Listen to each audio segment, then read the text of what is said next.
दोस्तों नया महीना आ चुका है और नेटफ्लिक्स ने भी स्टार्टिंग कर दी है नए महीने की। जी हाँ दोस्तों, इसकी एक तरह से 1 तारीख को स्पेशल कंटेंट हमें देखने को मिलने वाले हैं और कई सीरीज़ के अगले सेक्शन, कई मूवीज़ हमें देखने को मिलने वाली है। तो आज इनमें से हम किसी एक मूवी यानी एक तरह से स्पेसमैन नाम की ये जो मूवी है, जो कि नेटफ्लिक्स पर हमें देखने को मिलने वाले हैं, आज इस मूवी के बारे में आपको सारी कुछ जानकारी देने वाले हैं। इसके प्री प्रोडक्शन, रिलीजिंग, कास्टिंग के बारे में आपको सारी कुछ जानकारी देगी। अब इसके बारे में हम जानना चालू करते हैं। स्पेसमैन एक 2024 अमेरिकी साइंस फिक्शन ड्रामा फिल्म है जो जोहान रेनक द्वारा निर्देशित और कोल्बी डे द्वारा लिखित है। ये जारोस्लाव कल्फार के 2017 के उपन्यास स्पेसमैन ऑफ बोहेमिया पर आधारित है।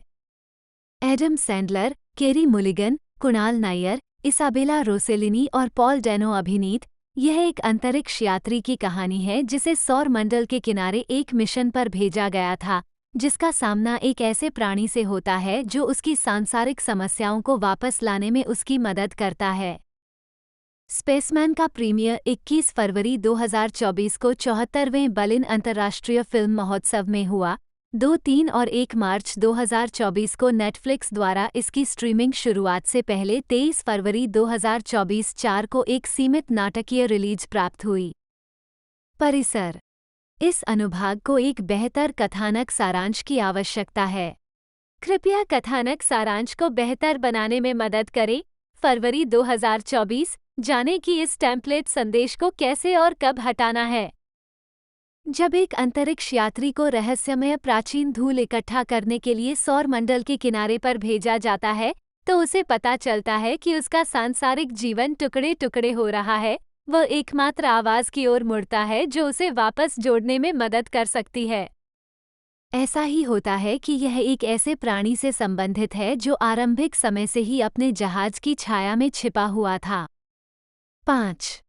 कास्ट करें: जेकब प्रोचास्का के रूप में एडम सैंडलर, पॉल डानो एक अलौकिक मकड़ी हनुष की आवाज के रूप में, जेकब की गर्भवती पत्नी लेंका प्रोचास्का के रूप में केरी मुलिगन, पीटर एक तकनीशियन के रूप में कुणाल नायर, जेडिना के रूप में लीना ओलिन, जेकब के कमांडिंग ऑफिसर कमिश्नर टोमा के रूप में इसाबेला रोसेलिनी। उत्पादन: अक्टूबर 2020 में नेटफ्लिक्स ने घोषणा की कि बोहेमिया के उपन्यास स्पेसमैन को पटकथा लेखक कोल्बी डे द्वारा जोहान रेनक द्वारा निर्देशित और एडम सैंडलर अभिनीत इसी नाम की एक फीचर फिल्म में रूपांतरित किया जाएगा। 6 अप्रैल 2021 में कैरी मुलिगन को कलाकारों में शामिल किया गया और फिल्म का नाम बदलकर स्पेसमैन कर दिया गया। 19 अप्रैल 2021 को ये घोषणा की गई कि पॉल डानो और कुणाल नायर कलाकारों में शामिल हो गए। 8. मुख्य फोटोग्राफी 19 अप्रैल 2021 को न्यूयॉर्क शहर में शुरू हुई और 1 जुलाई 2021 को चेक गणराज्य में समाप्त हुई। 9-10 चेक गणराज्य में फिल्मांकन प्राग और देश के मध्य बोहेमियन क्षेत्र के आसपास के क्षेत्रों में हुआ। 11. मैक्स रिक्टर ने साउंडट्रैक की रचना की।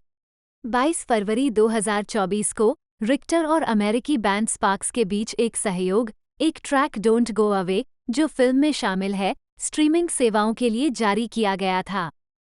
12. रिलीज: स्पेसमैन का विश्व प्रीमियर 20 फरवरी 2024 को बर्लिनले स्पेशल सेक्शन में 74वें बर्लिन अंतर्राष्ट्रीय फिल्म महोत्सव में हुआ था। 13 इसे 1 मार्च 2024 को रिलीज किया गया था। 14 इसके प्रभाव के कारण मूल 2023 रिलीज से देरी हुई। 2023 SAG-AFTRA हड़ताल। 15. स्वागत: समीक्षा एग्रीगेटर वेबसाइट रॉटन टोमाटोज पर 63 आलोचकों में से 57% समीक्षाएं सकारात्मक हैं, जिनकी औसत रेटिंग 6.1/10 है। 16 मेटाक्रिटिक, जो एक भारित औसत का उपयोग करता है, ने 25 आलोचकों के आधार पर फिल्म को 100 में से 59 का स्कोर दिया, जो मिश्रित या औसत समीक्षाओं को दर्शाता है। 17. रोजेबट कॉम के लिए एक सकारात्मक समीक्षा में रॉबर्ट डैनियल ने सैंडलर के प्रदर्शन की प्रशंसा करते हुए लिखा, मुझे इस रजिस्टर में सैंडलर बहुत पसंद है। यह अब कोई आश्चर्य की बात नहीं है जब वह एक अच्छी तरह से परिभाषित और यादगार नाटकीय प्रदर्शन करता है। 18 द प्लेलिस्ट के लिए लिखते हुए रोड्रिगो पेरेज ने इसे विरल मूडी टोन कविता कहा। 19 आईजेन के लिए एक अधिक मिश्रित समीक्षा में सिद्धांत अदलखा ने लिखा, इसकी दृश्य कलात्मकता जो मनोदशा और असहज भावनात्मक संतुलन स्थापित करने के लिए बहुत अधिक प्रयास करती है, शाब्दिक पर निर्भरता से तेजी से कम हो जाती है, जो इसके विज्ञान के सभी अमूर्तताओं को समाप्त कर देती है। फाई आधार संक्षेप में प्रतिनिधित्व करने के लिए आ सकता है। 20 टेलीग्राफ के टिम रॉबी ने फिल्म को 5 में से 3 सितारों से सम्मानित किया। उन्होंने अपनी समीक्षा का सारांश ये कहते हुए दिया कि हमें विस्मय की कोई वास्तविक भावना नहीं है, लेकिन इसके सभी दोषों के बावजूद ये कहीं न कहीं महान विफलता और प्रिय विचित्रता के बीच है। बो जोहान रेंक, जन्म 5 दिसंबर 1966, संगीत, वीडियो, टीवी और फिल्म के स्वीडिश निर्देशक हैं। वह मूल रूप से 1991 से 2001 तक एक गायक गीतकार थे, उपनाम स्टक्का बो का उपयोग करते हुए, और 1993 में अपने एकल हियर वी गो के साथ एक अंतर्राष्ट्रीय हिट थे। रेनक बाद में एक संगीत, वीडियो और टेलीविजन निर्देशक बन गए। उन्होंने एमी पुरस्कार जीता। 2019 मिनी सीरीज चेर्नोबिल पर उनके काम के लिए। प्रारंभिक जीवन।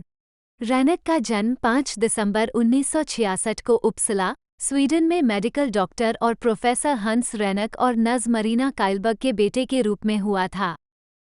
हंस ने दुनिया भर के कई विश्वविद्यालयों में पढ़ाया, इसलिए रेनक परिवार इधर उधर चला गया और मियामी, उपसला, माल्मो, ट्रोम्सो और कुवैत में रहने लगा। उन्होंने स्टॉकहोम स्कूल ऑफ इकोनॉमिक्स से व्यवसाय में डिग्री के साथ स्नातक की उपाधि प्राप्त की। 3.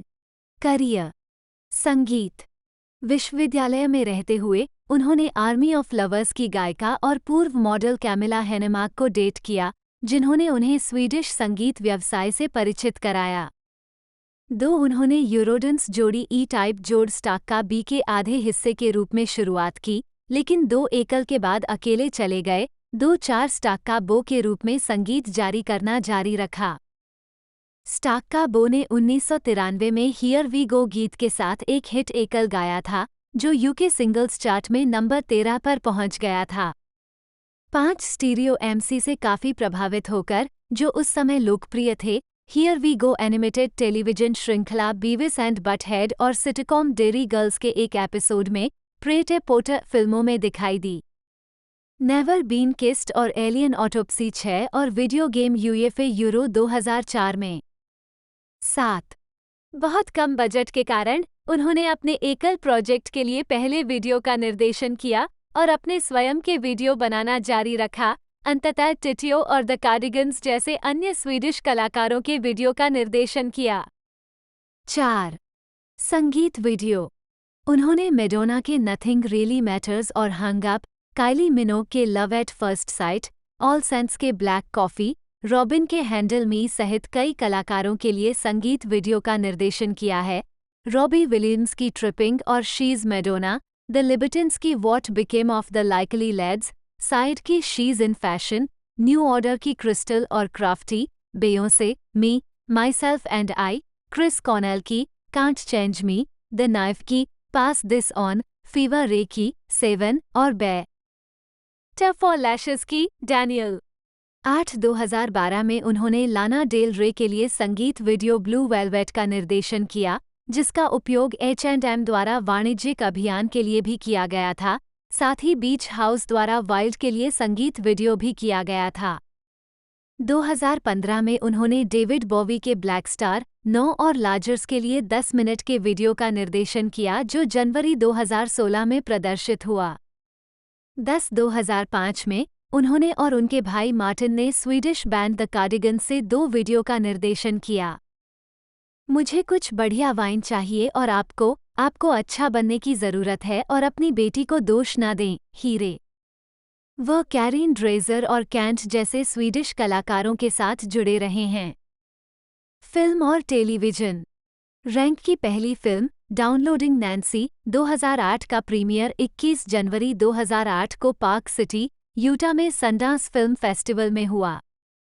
11 हालांकि फिल्म को बहुत मजबूत समीक्षा नहीं मिली, लेकिन इसके लिए ब्रेकिंग बैड के निर्माता विंस गिलिगन का कॉल आया। उन्होंने एएमसी टेलीविजन नाटक ब्रेकिंग बैड के 3 एपिसोड का निर्देशन किया और the walking dead, 12 halt and catch fire और बेट्स मोटल के 1 एपिसोड पर काम किया। इसके अलावा रैनक ने इमेजिन फैशन के लिए डिकेडेंट कंट्रोल नामक एक फैशन आर्ट फिल्म का निर्देशन किया, जिसका प्रीमियर मार्च 2011 में हुआ था। इसमें रॉबर्टो कैवल्ली, ईवा हर्जिगोवा, किर्स्टी ह्यूम और ब्रैड क्रोएनिग ने अभिनय किया था और एजेंट प्रोवोकेटर और H&M के फैशन का इस्तेमाल किया था।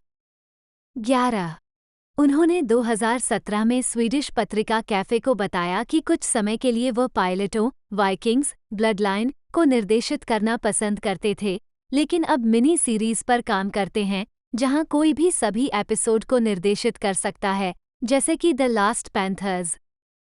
उनका कहना है कि उन्होंने better call Saul, game of thrones और होमलैंड को ठुकरा दिया। उन्होंने पत्रिका को बताया, और एक टीवी एपिसोड के निर्देशक के रूप में आपके पास केवल लगभग 25% इनपुट होता है। 2 प्रकार की टीवी परियोजनाएं हैं जिन्हें मैं अभी भी करने के लिए सहमत हूं। एक टेलीविजन श्रृंखला है जहां प्रत्येक एपिसोड एक अलग है, इकाई जैसे ब्लैक मिरर, और दूसरी लघु श्रृंखला है जहां आप सभी एपिसोड कर सकते हैं, जैसा कि मैंने द लास्ट पैंथर्स के साथ किया था। लेकिन निश्चित रूप से मैं बहुत खुश हूं कि ब्रेकिंग बैड हुआ। ये बहुत शैक्षिकी और रोमांचक और ताज़ा था। साथ ही ये बेहद प्रतिष्ठित है, लोग अभी भी मुझे इसके कारण बुलाते हैं। 2019 में रैनक ने स्काई और HBO के लिए मिनी सीरीज चेरनोबिल का निर्देशन किया, जो 1986 की चेरनोबिल आपदा का एक नाटकीय रूपांतरण था, जिसमें स्टैलन स्कार्सगर्ड, जैरेड हैरिस और एमिली वॉटसन भी शामिल थे। रैनक ने चेरनोबिल पर अपने काम के लिए 2019 में सीमित श्रृंखला, मूवी या ड्रामेटिक स्पेशल के लिए उत्कृष्ट निर्देशन के लिए प्राइम टाइम एमी पुरस्कार जीता। 13 जनवरी 2020 में रैनक ने टेलीविजन और लिमिटेड सीरीज की फिल्मों के लिए directors guild of America award जीता। 2019 के अंत में ये घोषणा की गई थी कि वह feature film spaceman of Bohemia से जुड़े थे, जो अमेरिका स्थित चैक में जन्मे लेखक जारोस्लाव कल्फर की पुस्तक का रूपांतरण था, जिसकी पटकथा कोल्बी डे द्वारा लिखी गई थी। ये फिल्म चैनिंग टैटम की कंपनी फ्री एसोसिएशन के तहत स्थापित की गई है। 15 मई 2020 में वैराइटी ने बताया कि वह निर्माता एलिजाबेथ गैबलर, फॉक्स 2000 के पूर्व अध्यक्ष और सोनी पिक्चर्स एंटरटेनमेंट के लिए सीमित श्रृंखला गर्ल ए के निर्देशन और कार्यकारी निर्माण के लिए बातचीत कर रहे थे। श्रृंखला को पहली लेखिका अबीगैल डीन के उपन्यास से रूपांतरित किया गया है। 16 जून 2020 में रैनक को चेरनोबिल सहयोगी क्रेग माजिन के साथ HBO के द लास्ट ऑफ अस के टेलीविजन रूपांतरण के पायलट एपिसोड के कार्यकारी निर्माता और निर्देशक के रूप में प्रकट किया गया था। 17 जनवरी 2021 में उन्हें शेड्यूलिंग संघर्षों के कारण परियोजना से बाहर निकलने के लिए मजबूर होना पड़ा। उनकी जगह पायलट के निदेशक के रूप में कांतिमिर बालागोव ने ले ली। 18 सितंबर 2022 में उन्होंने और उनके प्रोडक्शन पार्टनर माइकल पेरेट्स ने अपनी खुद की प्रोडक्शन कंपनी सिनेस्ट्रा की स्थापना की और फ्रीमेंटल के साथ 2 साल की फर्स्ट लुक डील पर हस्ताक्षर किए। इस डील के तहत वो उपन्यास माउथ टू माउथ के रूपांतरण का निर्देशन करेंगे। 19 रैनक को ड्यून प्रोफेसी के पायलट एपिसोड का निर्देशन करने के लिए तैयार किया गया था, लेकिन 28 फरवरी 2023 को ये घोषणा की गई कि उन्होंने रचनात्मक बदलाव के कारण परियोजना छोड़ दी। 20 मार्च 2023 में उन्होंने the prisoner in his palace के एक फिल्म रूपांतरण का निर्देशन करने के लिए हस्ताक्षर किए, जो उन 12 सैनिकों पर आधारित एक उपन्यास है जिन्होंने सद्दाम हुसैन की फांसी से पहले के महीनों में उसकी रक्षा की थी। उन्होंने अमेज़न स्टूडियोज के लिए उपन्यास द डे ऑफ द ट्रिफिड्स के एक टीवी रूपांतरण का निर्देशन करने के लिए भी हस्ताक्षर किए। 21-22 व्यक्तिगत जीवन। उन्होंने एलन रैंक से शादी की है और उनके 4 बच्चे हैं। 23-24 एडम रिचर्ड सैंडलर, जन्म 9 सितंबर 1966, एक अमेरिकी अभिनेता और हास्य अभिनेता हैं। मुख्य रूप से फिल्मों में एक हास्य अभिनेता के रूप में उनकी प्रशंसा में 3 Grammy awards, 5 prime time Emmy awards, 1 golden globe award और 1 स्क्रीन एक्टर्स गिल्ड अवार्ड के लिए नामांकन शामिल हैं। 2023 में सैंडलर को अमेरिकी हास्य के लिए मार्क ट्वेन पुरस्कार से सम्मानित किया गया। सैंडलर 1990 से 1995 तक एनबीसी स्केच कॉमेडी श्रृंखला सैटरडे नाइट लाइव में एक कास्ट सदस्य थे। वह 2019 में प्राइम टाइम एमी पुरस्कार नामांकन अर्जित करते हुए एक मेजबान के रूप में सैटरडे नाइट लाइव में लौट आए। उन्होंने हॉलीवुड की कॉमेडी फिल्मों में अभिनय किया है, जिन्होंने कुल मिलाकर दुनिया भर में $2 बिलियन से अधिक की कमाई की। 2020 में सैंडलर की अनुमानित कुल संपत्ति $420 मिलियन थी और उन्होंने नेटफ्लिक्स के साथ $250 मिलियन से अधिक मूल्य की एक नई 4 फिल्म डील पर हस्ताक्षर किए।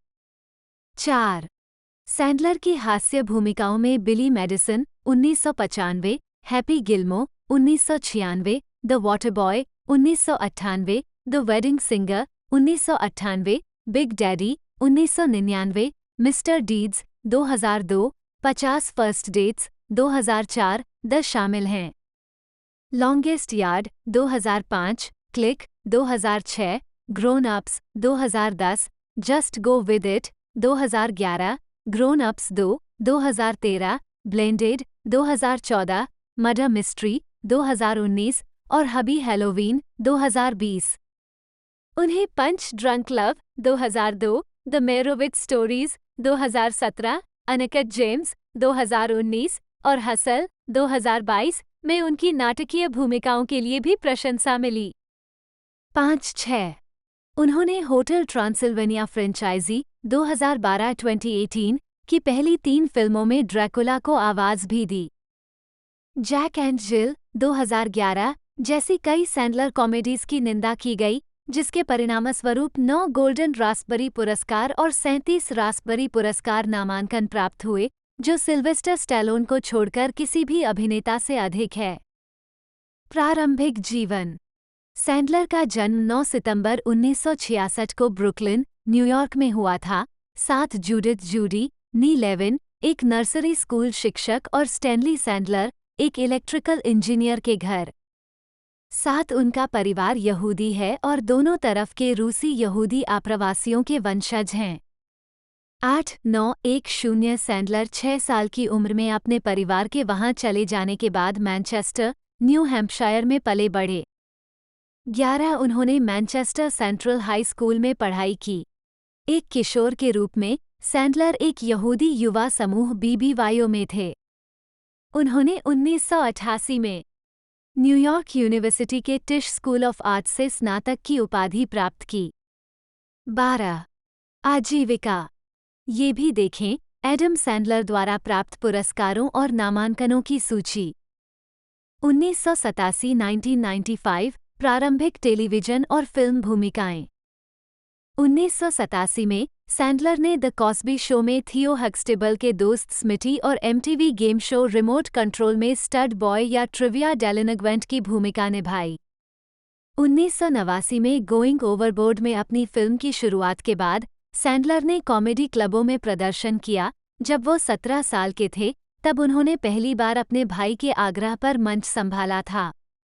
उन्हें कॉमेडियन डेनिस मिलर ने खोजा था, जिन्होंने लॉस एंजल्स में सैंडलर के अभिनय को पकड़ा और शनिवार को उनकी सिफारिश की। नाइट लाइव निर्माता लोर्ने माइकल्स। सैंडलर को 1999 में एसएनएल के लिए एक लेखक के रूप में नियुक्त किया गया था और अगले वर्ष वह एक विशेष खिलाड़ी बन गए। उन्होंने शो में द थैंक्सगिविंग सॉन्ग और द चानुका सॉन्ग सहित मनोरंजक मूल गीतों का प्रदर्शन करके अपना नाम कमाया। 13 सैंडलर ने द टुनाइट शो में कॉनन ओ ब्रायन को बताया कि एनबीसी ने उन्हें और क्रिस फार्ले को 1995 में शो से निकाल दिया था। सैंडलर ने 2019 में शो की मेज़बानी के लिए लौटने पर अपने मोनोलॉग के हिस्से के रूप में अपनी फायरिंग का इस्तेमाल किया। 14-15 1993 में Adam Sandler Farley, David Spade, Dan Aykroyd, Phil Hartman और जेन कर्टिन के साथ फिल्म कोनहेड्स में दिखाई दिए। 1994 में उन्होंने ब्रैंडन फ्रेजर और स्टीव बुसमी के साथ एयरहेड्स में सह अभिनय किया। मुलिगन ने Never Let Me Go 2010, Drive 2011, Shame 2011, Inside Llewyn Davis 2013, Far From the Madding Crowd 2015, Suffragette 2015, Mudbound 2017 में अपने प्रदर्शन के लिए प्रशंसा हासिल करना जारी रखा। वाइल्ड लाइफ 2018 और शी सेड 2022 और period drama the great Gatsby 2013 में उनकी सबसे ज्यादा कमाई वाली रिलीज थी। डेविड हेयर के स्काईलाइट 2015 के ब्रॉडवे पुनरुद्धार में उनके प्रदर्शन के लिए उन्हें एक नाटक में सर्वश्रेष्ठ अभिनेत्री के लिए टोनी पुरस्कार के लिए नामांकित किया गया था। उन्हें black comedy promising young woman 2020 और बायोपिक मेस्ट्रो 2023 में फेलिशिया मोंटेल्ग्रे में एक सतर्क व्यक्ति के किरदार के लिए अकादमी पुरस्कार नामांकन प्राप्त हुआ। मुलिगन 2012 से अल्जाइमर सोसाइटी की राजदूत और 2014 से वॉर चाइल्ड की राजदूत रही हैं। उन्होंने 2012 से गायक गीतकार मार्कस मम्फोर्ड से शादी की है। उनके 3 बच्चे हैं। प्रारंभिक जीवन और शिक्षा। कैरी हन्ना मुलिगन एक का जन्म 28 मई 1985 को लंदन में हुआ था, 2 नैनो, नी बूथ और स्टीफन मुलिगन के घर। उनके पिता एक होटल मैनेजर आयरिश मूल के हैं और मूल रूप से लिवरपूल के हैं। 3 उनकी मां एक विश्वविद्यालय व्याख्याता लैंडेलो, वेल्स से हैं। 4, 3, 5, 6 उसके माता पिता की मुलाकात उस समय हुई जब वे दोनों एक होटल में काम कर रहे थे। टेलीविजन श्रृंखला माई ग्रैंडपेरेंट्स वॉर 2019 में मुलिगन ने ओकिनावा की लड़ाई में HMS इंडिफेटिगेबल पर नौसेना रडार आर्टिलरी अधिकारी के रूप में अपने नाना डैंज ला बूथ की भूमिका और फिर द्वितीय विश्व युद्ध के अंत में टोक्यो खाड़ी में नौकायन की खोज की।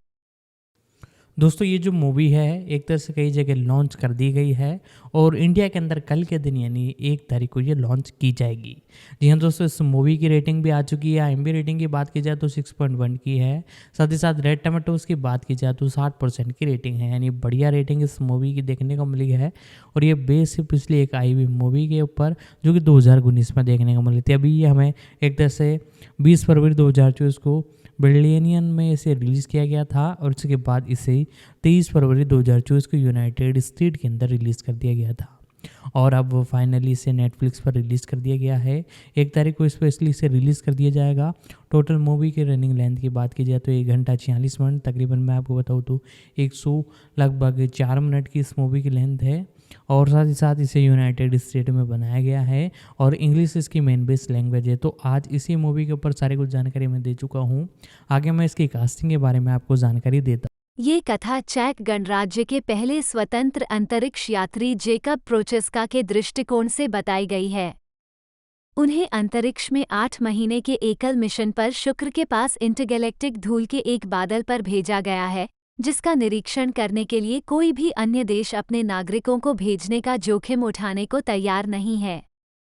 वह हनुस नाम के एक विशालकाय मकड़ी से मिलता है और उससे दोस्ती करता है। अंतरिक्ष यात्रा के लिए जेकब की प्रेरणा उसके अतीत से भागने की इच्छा में निहित है। पृष्ठभूमि।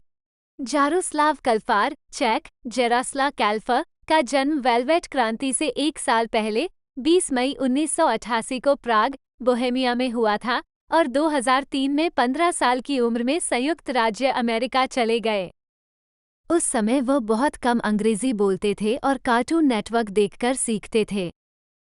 उन्होंने सेंट्रल फ्लोरिडा विश्वविद्यालय से स्नातक की उपाधि प्राप्त की और फिर न्यूयॉर्क विश्वविद्यालय से MFA अर्जित किया। वह कला साहित्य फेलोशिप के लिए 2018 नेशनल एंडोमेंट के प्राप्तकर्ता थे, जिसने उन्हें लिखने, शोध करने और यात्रा करने के लिए $25,000 दिए थे। 2 कल्फार वर्णन करता है कि कैसे पुस्तक में जेकब के दादा उसके अपने दादा से मिलते जुलते हैं, जिन्हें ये पुस्तक समर्पित है। कल्फास का कहना है कि जब वह किताब लिख रहे थे तो वह अपने बचपन की एक महत्वपूर्ण घटना के बारे में सोचते रहे। जब वह लगभग 5 या 6 वर्ष का था तो वह देर रात अपने दादाजी के साथ जंगल में टहल रहा था और 2 मिनट के लिए उसके दादाजी का ध्यान उस पर से हट गया। उसे याद है ये पूर्ण अंधकार, उसके ऊपर सितारों के अलावा कुछ भी नहीं, ये पूर्ण शांति और बस ये पूर्ण अकेलापन। वह एहसास जीवन भर उसके साथ रहा। उन्होंने उस अनुभव का उपयोग जेकब से संबंधित होने और उसकी कहानी लिखने के लिए किया है। 3. जहाँ तक साहित्य के साथ कल्फार के इतिहास का सवाल है, राइटर्स बोन के साथ एक साक्षात्कार में कल्फार ने साझा किया कि कैसे उन्होंने अपने जीवन की शुरुआत में ही कहानी कहने के बग को पकड़ लिया था। मेरे पिता के पास डरावनी और विज्ञान 5 वीडियोटेप का एक व्यापक संग्रह था और वे किताबों के लिए प्रवेश द्वार थे। मैं इस बात से आश्चर्यचकित था कि कहानियाँ किसी व्यक्ति को कितना प्रभावित और आकार दे सकती हैं, कल्फार कहते हैं।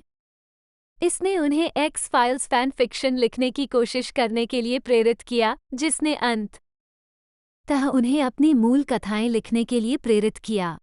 जहाँ तक पढ़ने की बात है, एक्स फाइल्स फैन फिक्शन के साथ कल्फर के अनुभव ने उन्हें अपने दादा दादी रॉबिन्सन क्रूसो, किसी भी जूल्स वर्नेवो को मिल सकने वाली छोटी लाइब्रेरी की खोज करने के लिए प्रेरित किया। वे शुरुआती दिन थे। उसके बाद उन्होंने मिडिल स्कूल में टॉलकीन, प्रचेत और ले गिन की खोज की और अंततः कुंडेरा, दोस्तोवस्की और डिकेंस जैसे अधिक उन्नत कार्यों को पढ़ना शुरू किया।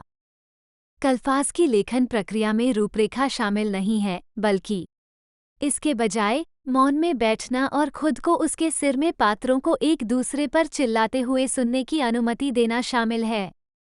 विशेष रूप से बोहेमिया के स्पेसमैन के लिए उनकी प्रेरणा अकेलेपन, इसके विरोधाभासों, कैसे लोग इसे इतने अलग तरीके से अनुभव करते हैं, के प्रति आकर्षण से मिली। ऐसा लगता था जैसे अंतरिक्ष की सीमाओं के भीतर अकेलेपन का अध्ययन करने के लिए इससे बड़ी कोई जगह नहीं थी। हालांकि वह अपने पहले उपन्यास में कुछ राजनीति को शामिल करना चाहते थे। स्वाभाविक रूप से एक अंतरिक्ष यात्री में दोनों शामिल था। 4. एक अन्य साक्षात्कार में कल्फार ने बताया कि बोहेमिया के स्पेसमैन की शुरुआत एक लघु कहानी के रूप में कैसे हुई। मैंने न्यूयॉर्क आने से ठीक पहले इसे लिखना शुरू कर दिया था। यह एक अमेरिकी अंतरिक्ष यात्री के बारे में था जो कक्षा में फंसे हुए थे जबकि उनकी पत्नी ने तलाक के लिए अर्जी दी थी। छोटी मजेदार कहानी। जब मैं जोनाथन फॉयर की कक्षा में था, उन्होंने मुझसे पूछा मैं चैक गणराज्य के बारे में क्यों नहीं लिख रहा था। मैंने कहा कि मैं चाहता था। यही वह है जो मैं सबसे अधिक करना चाहता था। उन्होंने कहा, ठीक है, अंतरिक्ष यात्री चैक होना चाहिए, तभी सब कुछ ठीक हो गया। मूल रूप से मुख्य पात्र सभी रूढ़िवादी विशेषताओं के साथ एक अमेरिकी था। एक बार जब उन्होंने एक अलग राष्ट्रीयता को अपने दिल के करीब लागू किया, तो इससे कहानी में गहराई जुड़ गई, क्योंकि अंतरिक्ष यात्री के पास वास्तविक मुद्दे थे।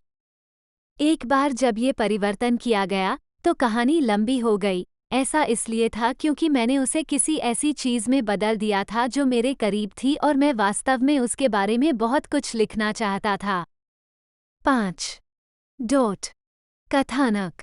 जेकब प्रोचेस्का एक चैक खगोलशास्त्री हैं जो अंतरिक्ष में एक धूमकेतु द्वारा बनाए गए धूल और कणों के बादल, जिसे चोपड़ा कहा जाता है, की खोज के 8 महीने के मिशन के लिए सहमत हैं।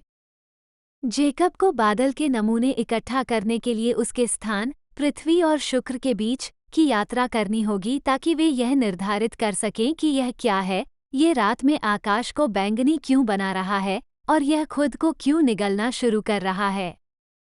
अधिकांश देशों द्वारा इस मिशन को इतना खतरनाक माना जाता है कि इसका प्रयास भी नहीं किया जा सकता है, इसलिए चैक गणराज्य इस तरह का प्रयास करने वाला पहला व्यक्ति बनने का अवसर लेने का निर्णय लेता है। यह निर्णय लिया गया कि जेकब को मिशन पर भेजा जाएगा, जिससे वो लोगों की नज़रों में एक सेलिब्रिटी बन जाएगा। हालांकि उसे अंतरिक्ष यात्री बनने का बहुत शौक नहीं है, बल्कि वह अपने परिवार के नाम से मुक्ति चाहता है। उनके पिता चेकोस्लोवाकिया की कम्युनिस्ट पार्टी के सदस्य थे, जिन्होंने अतीत में उनके देश पर शासन किया था, और एक अजनबी द्वारा उनके रहस्यों का खुलासा करने के बाद एक युवा जेकब और उसके दादा दादी को उनके मृत पिता के कार्यों के लिए उनके समुदाय द्वारा कठोर दंड दिया गया था।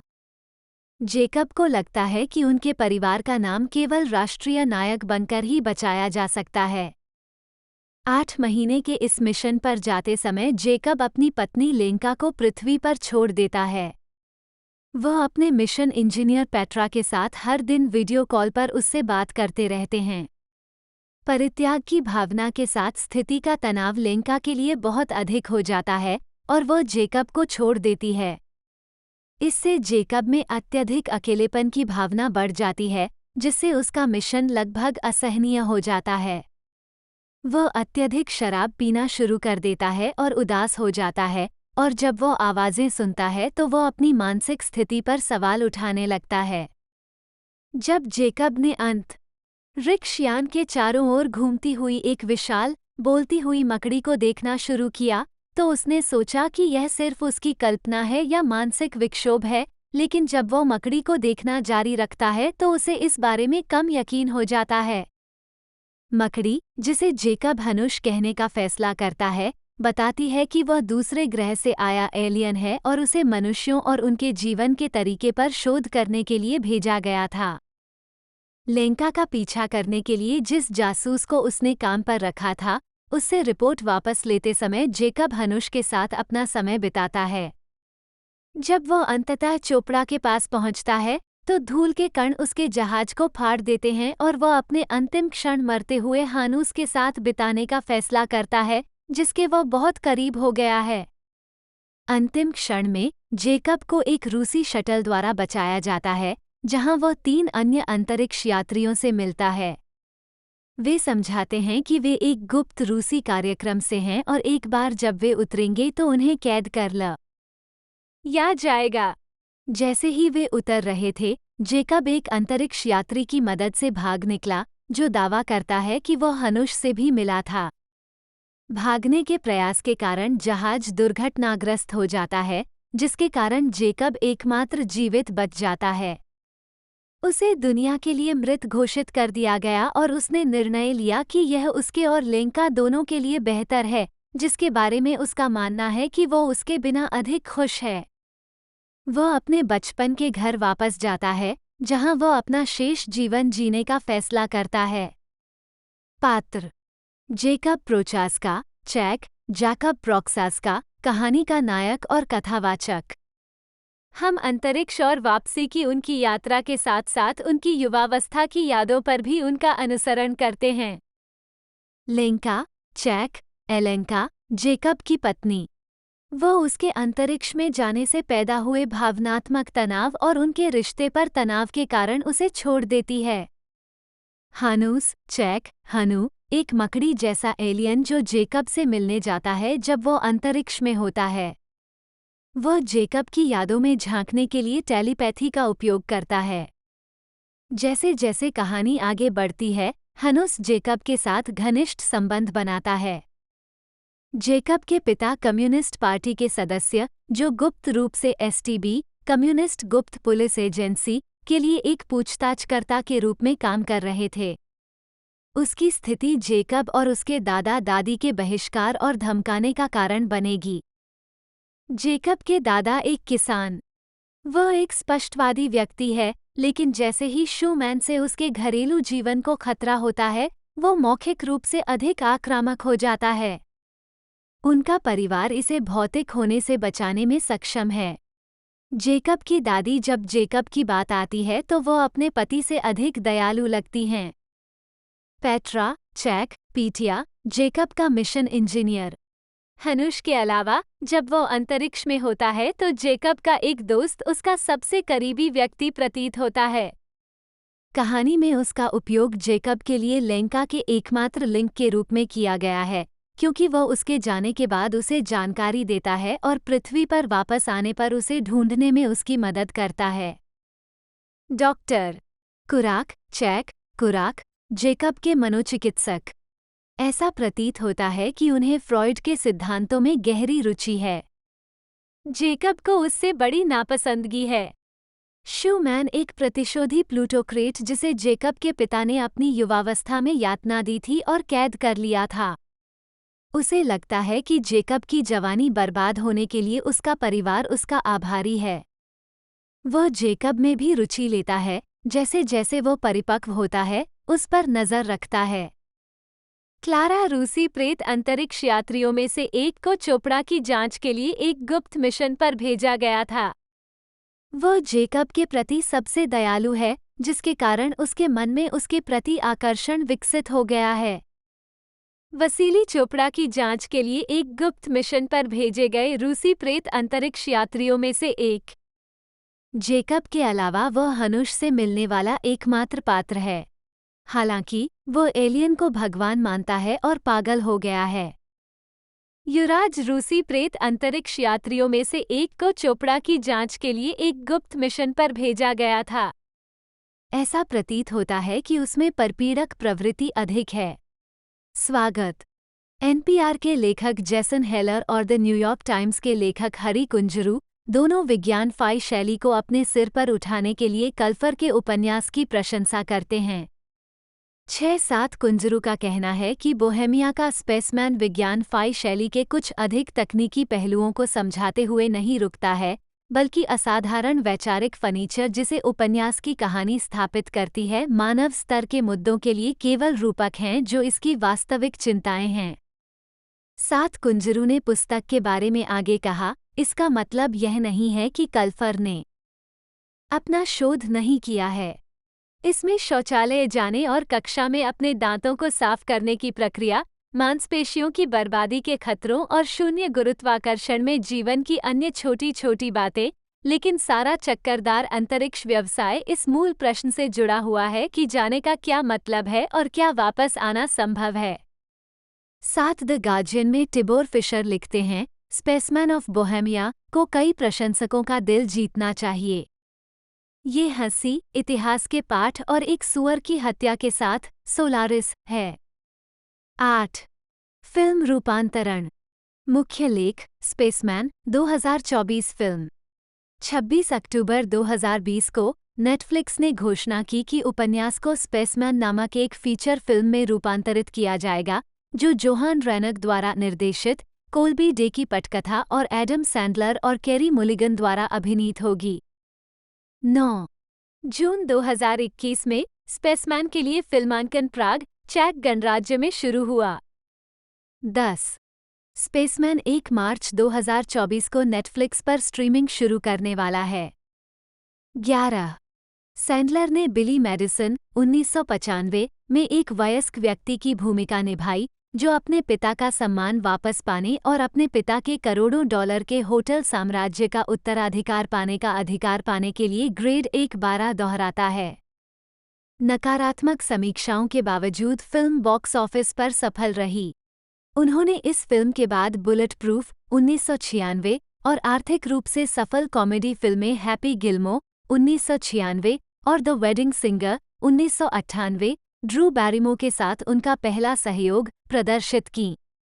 शुरुआत में उन्हें बैचलर पार्टी थीम वाली कॉमेडी थ रियल वेरी बैड थिंग्स 1998 में कास्ट किया गया था, लेकिन उनकी पहली बड़ी हिट फिल्मों में से एक द वाटर बॉय 1998 में शामिल होने के कारण उन्हें पीछे हटना पड़ा। सैंडलर ने Big Daddy 1999, Mister Deeds 2002, Anger Management 2003, 50 First Dates 2004, Drew Barrymore के साथ उनका दूसरा सहयोग द लॉन्गेस्ट यार्ड 2005 और क्लिक 2006। उन्होंने 1999 में अपनी फिल्म निर्माण कंपनी हैप्पी मेडिसिन प्रोडक्शंस 16 भी बनाई, जिसमें सबसे पहले उन्होंने अपने साथी एसएनएल पूर्व छात्र रॉब शनाइडर की फिल्म ड्यूस बिगोलो मेल जिगोलो का निर्माण किया। कंपनी ने आज तक सैंडलर की बाद की अधिकांश फिल्मों का निर्माण किया है और कल्वर सिटी, कैलिफोर्निया में सोनी, कोलंबिया पिक्चर्स के लॉट में है। इसकी अधिकांश फिल्मों को आलोचकों से नकारात्मक समीक्षा मिली है, जिनमें से 3 को अब तक की सबसे खराब फिल्मों में से एक माना जाता है। 17 फिर भी अधिकांश ने बॉक्स ऑफिस पर अच्छा प्रदर्शन किया है। हालांकि उनकी पहले की व्यावसायिक रूप से सफल फिल्मों को अनुकूल आलोचनात्मक ध्यान नहीं मिला, लेकिन 2002 में पंच ड्रंक लव में उनकी अधिक नाटकीय भूमिका के साथ सैंडलर को अधिक सकारात्मक समीक्षा मिलनी शुरू हो गई। पंच ड्रंक लव के लेखक और निर्देशक पॉल थॉमस एंडरसन थे। सैंडलर की पिछली फिल्मों के लिए जुनून स्तर का प्यार और उन्हें ध्यान में रखते हुए फिल्म लिखी। 18 एंडरसन की पिछली फिल्म मैग्नोलिया 2000 देखने के बाद सैंडलर उनके साथ काम करने से डर गए थे, लेकिन एंडरसन से स्क्रिप्ट मिलने के बाद ये डर दूर हो गया। 19 रोजर एबर्ट की पंच ड्रंक लव की समीक्षा ने निष्कर्ष निकाला कि सैंडलर पहले की फिल्मों में खराब लिखी गई स्क्रिप्ट और बिना किसी विकास वाले पात्रों के साथ बर्बाद हो गए थे। एबर्ट ने कहा कि सैंडलर के चरित्र ने अभी भी उनकी पिछली फिल्मों के बच्चे जैसे प्यार के भूखे व्यक्तित्व को बरकरार रखा है, लेकिन इसे सभी एडम सैंडलर फिल्मों की कुंजी के रूप में एक नई रोशनी में दिखाया गया है। 20 सैंडलर को उनके प्रदर्शन के लिए सर्वश्रेष्ठ अभिनेता मोशन पिक्चर म्यूजिकल या कॉमेडी के लिए गोल्डन ग्लोब पुरस्कार के लिए नामांकित किया गया था। 19 इस फिल्म ने सैंडलर द्वारा स्लैपस्टिक कॉमेडी की शैली से बाहर निकलकर अधिक गंभीर भूमिकाएं करने की शुरुआत की, जैसे कि माइक बाइंडर की रेन ओवर मी 2007, एक ऐसे व्यक्ति के बारे में नाटक जो सितंबर में अपने पूरे परिवार को खो देता है। 11 हमले और फिर अपने पुराने कॉलेज रूममेट डॉन चीडल के साथ दोस्ती फिर से शुरू करने के लिए संघर्ष करना। 2005 में क्लिक के लिए एक संवाददाता सम्मेलन में सैंडलर। 2007-2016 बाद में सफलता और अंतिम नाटकीय फिल्में। सैंडलर ने फिल्म I now pronounce you Chuck and Larry 2007 में अपने दोस्त केविन जेम्स के साथ अभिनय किया और you don't mess with the Zohan 2008 शीर्षक से काम किया। उत्तरार्ध सैंडलर, जुड अपाटो और रॉबर्ट स्मिगल द्वारा लिखा गया था और डेनिस डुग द्वारा निर्देशित किया गया था। उसी वर्ष सैंडलर ने केरी रसेल और अंग्रेजी हास्य अभिनेता रसेल ब्रांड के साथ एडम शैंकमैन की बच्चों की fantasy film bed time stories 2008 में एक तनावग्रस्त होटल रखरखाव कर्मचारी के रूप में अभिनय किया, जिसकी सोने के समय की कहानियां वह अपनी भतीजी और भतीजे को पढ़ता है जो सच होने लगती हैं। ये सैंडलर की पहली पारिवारिक फिल्म और डिज्नी बैनर के तहत पहली फिल्म थी। 21 2009 में सैंडलर ने अपाटो की तीसरी निर्देशित फिल्म फनी पीपल में अभिनय किया, जो एक लाइलाज बीमारी से पीड़ित एक प्रसिद्ध हास्य अभिनेता सैंडलर के बारे में एक कॉमेडी ड्रामा थी। फिल्म 31 जुलाई 2009 को रिलीज हुई थी। 22 इसकी रिलीज के बाद जून 2010 की घोषणा में फनी पीपल और पंच ड्रंक लव का हवाला दिया गया था कि सैंडलर उन 135 लोगों 20 अभिनेताओं सहित में से एक थे जिन्हें अकादमी ऑफ मोशन में शामिल होने के लिए आमंत्रित किया गया था। चित्रकला और विज्ञान। सैंडलर ने 2022 की स्पोर्ट्स ड्रामा फिल्म हसल का निर्माण और अभिनय किया, जिसे आलोचकों की प्रशंसा मिली। फिल्म में उनके प्रदर्शन की बार बार प्रशंसा की गई 43 और उन्हें स्क्रीन एक्टर्स गिल्ड अवार्ड के लिए नामांकन मिला। 19 मार्च 2023 को सैंडलर को अमेरिकी हास्य के लिए कैनेडी सेंटर के मार्क ट्वेन पुरस्कार से सम्मानित किया गया। बेन स्टिलर, कॉनन ओ ब्रायन, डाना कार्वे और जुड अपाटो सहित सैंडलर के कई दोस्तों और साथी कलाकारों ने इस कार्यक्रम में बात की। 45 2024 में सैंडलर ने एक नए स्टैंड अप कॉमेडी विशेष की घोषणा की। नेटफ्लिक्स के लिए उनका दूसरा विशेष का निर्देशन जोश सफ़ी द्वारा किया जाएगा। 46 इसके अलावा 2024 में सैंडलर को 49वें पीपल्स चॉइस अवार्ड्स में पीपल्स चॉइस आइकन नामित किया गया था। चैनिंग मैथ्यू टैटम, जन्म 26 अप्रैल 1980, एक अमेरिकी अभिनेता हैं। टैटम ने अपने फिल्मी करियर की शुरुआत नाटक कोच कार्टर 2005 से की और 2006 की डांस फिल्म स्टेप अप में उनकी सफल भूमिका थी। उन्होंने sports comedy she is the man 2006, comedy drama magic Mike 2012 और इसके सीक्वल मैजिक माइक XXL 2015 और मैजिक माइक्स लास्ट डांस 2023 में अपनी प्रमुख भूमिकाओं के लिए व्यापक ध्यान आकर्षित किया, जिसका उन्होंने निर्माण भी किया, और एक्शन कॉमेडी 21 जंप स्ट्रीट 2012 और इसके सीक्वल 22 जंपस्टर रीट 2014 में भी काम किया।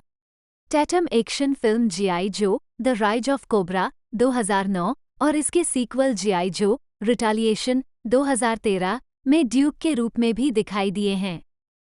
उनकी अन्य फिल्मों में White House down 2013, Foxcatcher 2014, the hateful eight 2015, hail Caesar शामिल हैं। 2016 लोगन लकी 2017 और द लॉस्ट सिटी 2022। टैटम ने रोड फिल्म डॉग 2022 में अभिनय, निर्माण और सह-निर्देशन भी किया है। टाइम पत्रिका ने उन्हें 2022 में दुनिया के 100 सबसे प्रभावशाली लोगों में से एक नामित किया। प्रारंभिक जीवन। टैटम का जन्म 26 अप्रैल 1980 को कुलमैन, अलबामा में के टैटम, नी फॉस्ट, एक एयरलाइन कर्मचारी, और ग्लेन टैटम, एक निर्माण श्रमिक के घर हुआ था। 2, 4, 5 उनकी एक बहन है जिसका नाम पेगे है। वह आयरिश, फ्रेंच और जर्मन वंश का है। 6 जब वो 6 वर्ष के थे तब उनका परिवार पास्कागोला, मिसिसिपी क्षेत्र में चला गया। वह पास्कागोला नदी के पास खाड़ी में पले बढ़े, जहां वह एक ग्रामीण परिवेश में रहते थे। 7 टैटम ने बड़े होने के दौरान अटेंशन डेफिसिट डिसऑर्डर ADD और डिसलेक्सिया से निपटने के बारे में चर्चा की है, जिससे स्कूल में अच्छा प्रदर्शन करने की उनकी क्षमता प्रभावित हुई। 8 बड़े होकर टैटम ने फुटबॉल, सॉकर, ट्रैक और बेसबॉल खेला। उन्होंने कहा है कि स्कूल में लड़कियां हमेशा उसकी सबसे बड़ी व्याकुलता थीं। एक बच्चे के रूप में उन्होंने वुज़ुक्वान कुंग-फू का अभ्यास किया। 9 टैटम ने अपनी किशोरावस्था के अधिकांश वर्ष ताम्पा क्षेत्र में बिताए और शुरुआत में गैदर हाई स्कूल में पढ़ाई की। उनके माता-पिता और अधिक प्रयास चाहते थे और उन्होंने उन्हें एक निजी हाई स्कूल चुनने या एक सैन्य स्कूल में भाग लेने का विकल्प दिया। उन्होंने टॉम्प कैथोलिक हाई स्कूल को चुना, जहां उन्होंने 1998 में स्नातक की उपाधि प्राप्त की और उन्हें सबसे अधिक एथलेटिक चुना गया। 10 बाद में उन्होंने फुटबॉल छात्रवृत्ति पर वेस्ट वर्जीनिया के ग्लेनविले में ग्लेनविले स्टेट कॉलेज में दाखिला लिया, लेकिन पढ़ाई छोड़ दी। 11 वह घर लौट आया और छोटे-मोटे काम करने लगा। एस वीकली ने बताया कि इसी समय के आसपास टैटम ने छत बनाने वाले के रूप में अपनी नौकरी छोड़ दी और चैन क्रॉफर्ड नाम से एक स्थानीय नाइट क्लब में स्ट्रिपर के रूप में काम करना शुरू कर दिया। 12-13-2010 में उन्होंने एक ऑस्ट्रेलियाई अखबार को बताया कि वह एक स्ट्रिपर के रूप में अपने अनुभवों के बारे में एक फिल्म बनाना चाहते थे। 14 उस विचार ने फिल्म मैजिक माइक को जन्म दिया। 13 टैटम मियामी चले गए, जहां एक मॉडल टैलेंट स्काउट ने उनकी खोज की। आजीविका। जल्दी काम। 2000 में टैटम को पहली बार रिकी मार्टिन के शी बैंग्स संगीत वीडियो में एक नर्तक के रूप में चुना गया था। 2 ऑरलैंडो, फ्लोरिडा में एक ऑडिशन के बाद इस काम के लिए उन्हें $400 का भुगतान किया गया था। फैशन उद्योग में उनका अनुभव अरमानी और एबरक्रॉम्बी एंड फिच जैसे प्रसिद्ध ग्राहकों के लिए काम करने वाले एक मॉडल के रूप में शुरू हुआ। वह जल्द ही टेलीविजन विज्ञापनों में चले गए। 2002 में माउंटेन ड्यू और पेप्सी के लिए राष्ट्रीय स्थानों पर पहुंचे। बाद में उन्होंने मियामी में एक modelling agency page 305 page parks modelling agency के साथ अनुबंध पर हस्ताक्षर किए। उन्हें अल डेविड द्वारा वोग पत्रिका के लिए चुना गया था और इसके तुरंत बाद वे Abercrombie and Fitch, Nautica, Dolce and Gabbana, American Eagle Outfitters और एम्पोरियो अरमानी के अभियानों में दिखाई दिए। उन्हें अक्टूबर 2001 में टियर शीट पत्रिका के 50 सबसे खूबसूरत चेहरों में से एक के रूप में चुना गया था। टैटम ने न्यूयॉर्क शहर में फोर्ड मॉडल्स के साथ हस्ताक्षर किए। 15 2006 2012। 2009 में टैटम। 2006 में टाटम ने अमांडा बनेस के साथ शी इज़ द मैन में अभिनय किया, जिसे बिजनेस इनसाइडर द्वारा 10 things I hate about you के बाद से सबसे महान शेक्सपियर रूपांतरण का नाम दिया गया। 16 उस वर्ष के अंत में टैटम ने स्टेप अप में अपनी भावी पत्नी जेना दीवान के साथ अभिनय किया, जो उनकी ब्रेकआउट भूमिका थी। हालांकि इसकी व्यापक रूप से आलोचना हुई, फिर भी इसने दुनिया भर में $115 मिलियन की कमाई की। 17 2008 में टाटम ने निर्देशक किम्बली पियर्स की फिल्म स्टॉप लॉस में सह अभिनय किया, जो इराक युद्ध से घर लौटने वाले सैनिकों के बारे में थी, और निर्देशक स्टुअर्ट टाउनसेंडर की फिल्म बैटल इन सियाटल में 1999 में विश्व व्यापार संगठन की बैठक के विरोध के बारे में थी। सियाटल। टैटम ने रीटा विल्सन द्वारा निर्देशित लघु फिल्म द ट्रैप में अभिनय किया। 18 टैटम और डिटो मोंटियल, जिन्होंने a guide to recognising your saints पर एक साथ काम किया था, action drama fighting for Rogue pictures में दोबारा साथ आए। उन्होंने शॉन मैकार्थर नाम के एक युवा व्यक्ति की भूमिका निभाई, जो न्यूयॉर्क शहर में टिकट काटकर अपना जीवन यापन करता है। वह अगली बार लेखक, निर्देशक, निर्माता माइकल मान की 2009 की क्राइम ड्रामा पब्लिक एनिमीज में दिखाई दिए, जिसमें उन्होंने 1930 के दशक के अमेरिकी गैंगस्टर प्रिटी बॉय फ्लॉयड की भूमिका निभाई। 19 उसी वर्ष टाटम ने जीआई जो द राइज ऑफ को बरा पैरामाउंट पिक्चर्स की लोकप्रिय हैस्ब्रो एक्शन हस्तियों पर आधारित लाइव एक्शन फिल्म में ड्यूक के रूप में अभिनय किया। वह शुरू में ये भूमिका निभाने के लिए अनिच्छुक थे, क्योंकि उन्हें डर था कि फिल्म युद्ध का महिमामंडन करेगी, लेकिन स्क्रिप्ट पढ़ने के बाद उन्होंने अपनी अनिच्छा पर काबू पा लिया। 20 उन्होंने लोकप्रिय निकोलस स्पार्क्स बेस्टसेलर पर आधारित फिल्म डियर जॉन में एक सैनिक की भूमिका निभाई। 21 बाद में उन्होंने कहा कि उन्होंने निर्देशक लेसे हॉलस्ट्रॉम से सीखने के लिए ये भूमिका स्वीकार की, क्योंकि उन्होंने कभी अभिनय स्कूल में पढ़ाई नहीं की। 22 2012 की शुरुआत में प्रकाशित डिटेल्स पत्रिका के साथ एक साक्षात्कार में टाटम ने कहा कि वह उन सभी फिल्मों का निर्माण करना चाहते हैं जिनमें वे अभिनय करते हैं। मैं वास्तव में ऐसी किसी भी फिल्म में काम नहीं करना चाहता जिसका मैं निर्माण नहीं करता, जब तक कि यह इनमें से किसी एक के साथ न हो। जिन 10 निर्देशकों के साथ मैं वास्तव में काम करना चाहता हूँ, उन्हें बनाने में जमीनी स्तर पर न रहने में मेरी कोई दिलचस्पी नहीं है। 23 उन्होंने, उनकी पत्नी दीवान और उनके प्रोडक्शन पार्टनर रीड कैरोलिन ने 2010 में रिल टिविटी मीडिया के साथ उस दौरान विकसित होने वाली किसी भी फिल्म के लिए 2 साल की प्रोडक्शन डील पर हस्ताक्षर किए। 24 2012 में टैटम ने सैटरडे नाइट लाइव 25 की मेज़बानी की और 4 फिल्मों में दिखाई दिए। उन्होंने स्टीवन सोडरबर्ग की एक्शन थ्रिलर हैवायर, राचल मैकएडम्स के साथ द वॉव और जोना हिल के साथ 21 जंप स्ट्रीट, इसी नाम की टीवी श्रृंखला का फिल्म रूपांतरण में सह अभिनय किया। 26 टैटम ने मैजिक माइक में भी अभिनय किया, जो फ्लोरिडा में एक पुरुष स्ट्रिपर के रूप में उनके 8 महीने के अनुभव पर आधारित फिल्म थी। फिल्म का निर्देशन सोडरबर्ग ने किया था। 27 इसका सह निर्माण टाटम और सोडरबर्ग ने किया था और इसमें टाटम ने माइक की भूमिका निभाई थी। वह टॉम्प, फ्लोरिडा पुरुष स्ट्रिप क्लब में एक विशेष कलाकार है जो एक युवा नर्तक, एलेक्स पेटिफर, को अपने विंग के तहत लेता है ताकि उसे दिखाया जा सके कि मंच पर और बाहर कैसे काम करना है। 27 फिल्म के कलाकारों में मैट बोमर, जो मैंगनीलो और मैथ यू मैककोनागी भी शामिल थे। 27 अक्टूबर 2012 में टैटम और एक दोस्त ने न्यू ऑर्लियंस में saints and sinners burlesque theme वाला रेस्तरां और बार खोला, जो 10 साल बाद भी व्यवसाय में बना रहा। 28 नवंबर 2012 में टैटम को पीपल पत्रिका के वार्षिक सेक्सिएस्ट मैन अलाइव का नाम दिया गया था। 29 2013 वर्तमान मैजिक माइक XXL के 2015 वॉर्नर ब्रदर्स और होयट्स रेड कारपेट एरिना प्रीमियर में टैटम रूनी मारा और जूड लॉ के साथ स्टीवन सोडरबर्ग के साइड इफेक्ट्स में दिखाई दिए। 30 उन्होंने जीआई जो रिटालिएशन, 2009 की जीआई जो द राइज ऑफ कोब्रा की अगली कड़ी में कॉनराड एस. हाउजर ड्यूक के रूप में अपनी भूमिका को दोहराया, जिसमें ड्वेन जॉनसन और ब्रूस विलिस शामिल थे. मूल रूप से फिल्म को 29 जून 2012 को रिलीज करने के लिए निर्धारित किया गया था. इसे 3D में बदलने और उनके चरित्र के लिए और दृश्य जोड़ने के लिए मार्च 2013 तक बढ़ा दिया गया था, जो फिल्म की शुरुआत में मारा गया था. 31 टैटम ने बाद में कहा कि वह अगली कड़ी में दिखाई नहीं देना चाहता था और खुश था कि उसका चरित्र खत्म कर दिया गया था.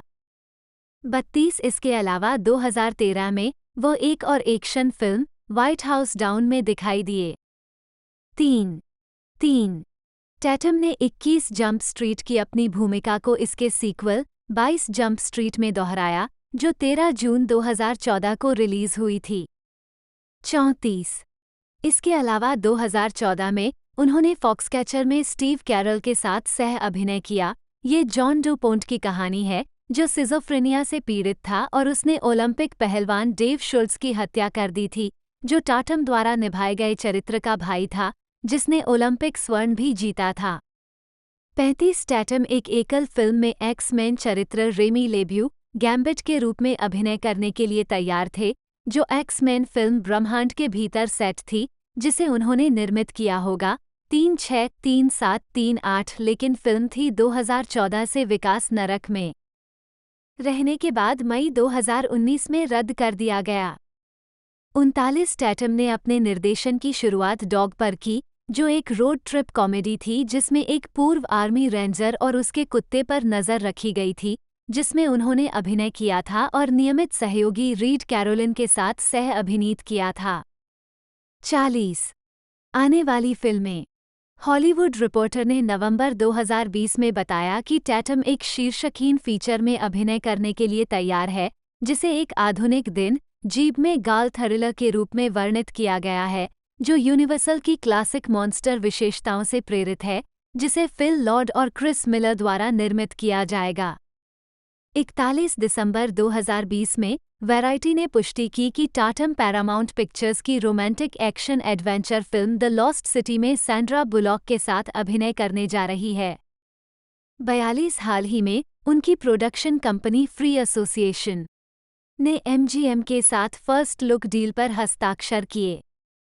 43 जून 2021 में टैटम को थ्रिलर फिल्म पुसी आइलैंड में अभिनय करने के लिए तैयार किया गया था, जो जो क्राविट्ज के निर्देशन की पहली फिल्म थी. 44 नवंबर 2021 में उन्हें जॉर्ज नोल्फी द्वारा निर्देशित टॉम हार्डी के साथ एक अनाम सच्ची कहानी ड्रामा फिल्म में कास्ट किया गया था. 45 Tatum magic mics last dance में माइक लेन के रूप में लौटे और निर्देशक के रूप में स्टीवन सोडबर्ग थे.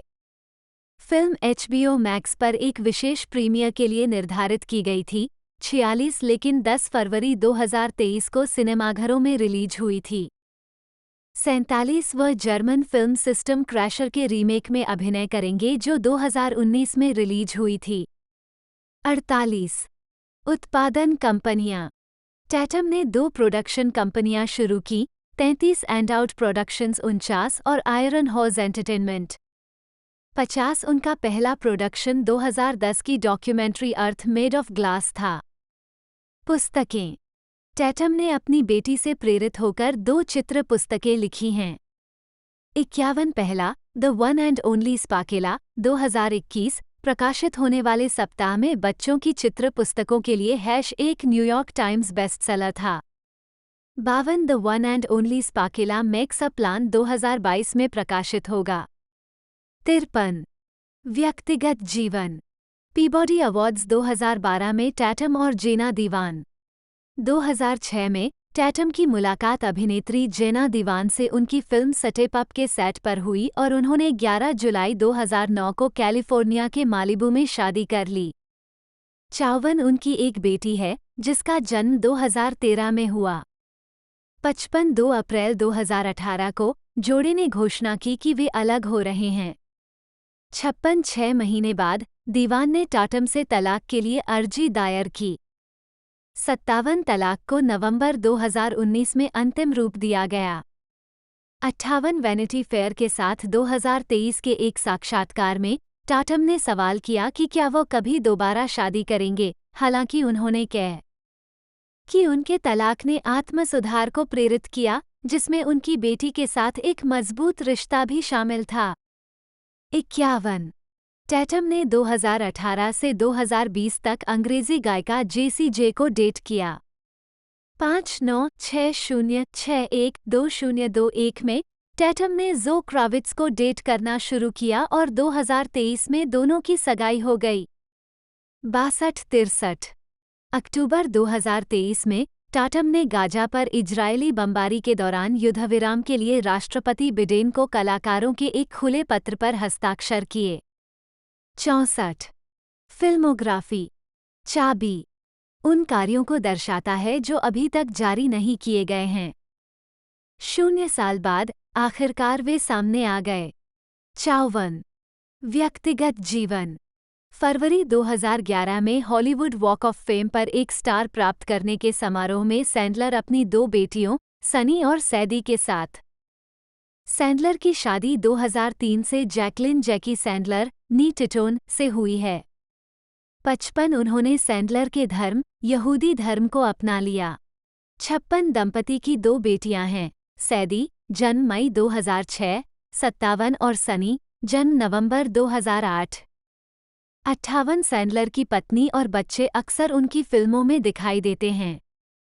59-60 एडम के भतीजे जैरेड को भी उनकी फिल्मों जैसे पिक्सेल्स और होम टीम में दिखाया गया है।